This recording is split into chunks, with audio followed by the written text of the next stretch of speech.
Thank you. I'll begin. August 24th, 2015, EPA internal review of the blowout. The report made several recommendations. One recommendation was the EPA should develop guidance outlining the steps that should be taken to minimize the risk of future blowouts. Could you tell us how far along the EPA is in identifying contingency plans in the event of future blowouts at the Gold King mine or other mines? Well, what EPA decided to do, in fact, what I decided to do, was put a hiatus on these types of actions until we had the complete information from DOI's independent review of the situation. Until that's done, anything we do would not be complete enough and would not assure me that the same situation wouldn't arise again. So we have two responsibilities. We need to clean this up, and we need to make sure it never happens again.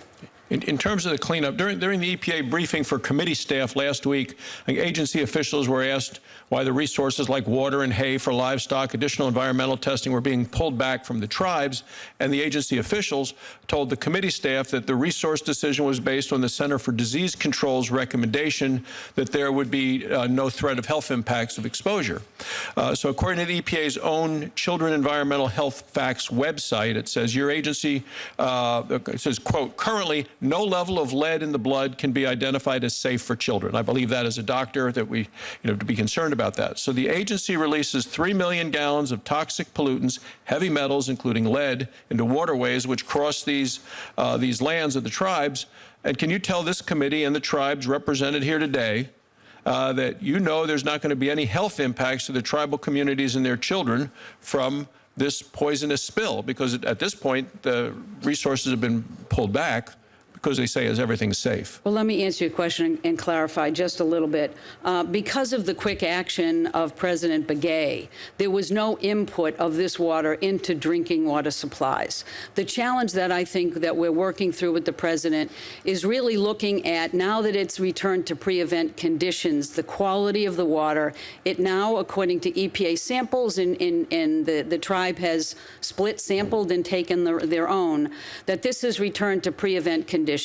This water was never a pristine water supply because of the discharges from the Animus. But the clarification I want to bring to this, Mr. Chairman, is I want it to be very clear. We are continuing to provide hay. And the BIA and EPA have been continuing all along to provide water for livestock and irrigation purposes. The BIA is going to continue. We have ongoing conversations with the tribes. So I do not want anyone in this committee to think that we are going to arbitrarily shut off the support that we owe to this tribe, but we are entering into a more discrete and detailed discussion about what would make the tribe basically more comfortable in terms of the uses of this water. What else do we need to do, not just beyond that, but to address the cultural and other challenges that this bill has thrust upon the Navajo?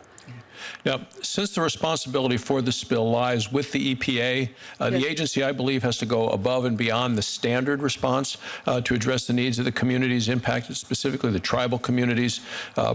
Private entities that pollute are held to a very strict standard by the EPA, are routinely investigated by the EPA and the Justice Department.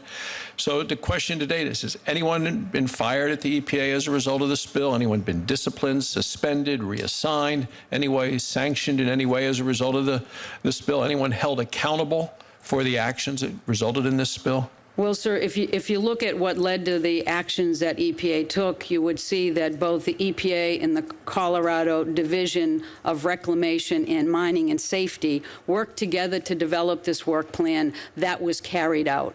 Whether or not we took every precaution and made sound judgments is something that I am awaiting the DOI independently to look at, as opposed to make a judgment based solely on our internal review. I think everyone would agree that it's good to get independent eyes on this. And if we find that there were inaccuracies, improprieties, bad judgment, we will take action. So at this point, no one has been held accountable for the actions. You're waiting to report. The agency itself has been held accountable, and we're responding as robustly as we can to meet those responsibilities. Because there are at least 3 ongoing reviews or investigations of the spill. The first being an internal review conducted by the EPA. The second is a technical review to be conducted by the Department of Interior that you referred to. The technical review is limited to looking at causes and recommendations for solutions, not really to investigate negligence or criminal wrongdoing by the EPA. The third review is the one requested by Congress to the EPA's Inspector General, not by you, but by Congress, to look at actual wrongdoing and negligence. So is it safe to say that without Congress, not one independent investigation of negligence by the EPA would be providing an impartial review? No, sir. This accident, this spill, was large enough and damaging enough to the communities around it and downstream, as well as EPA's reputation, that no matter what happened, we would be looking at this bill and taking appropriate action. Thank you.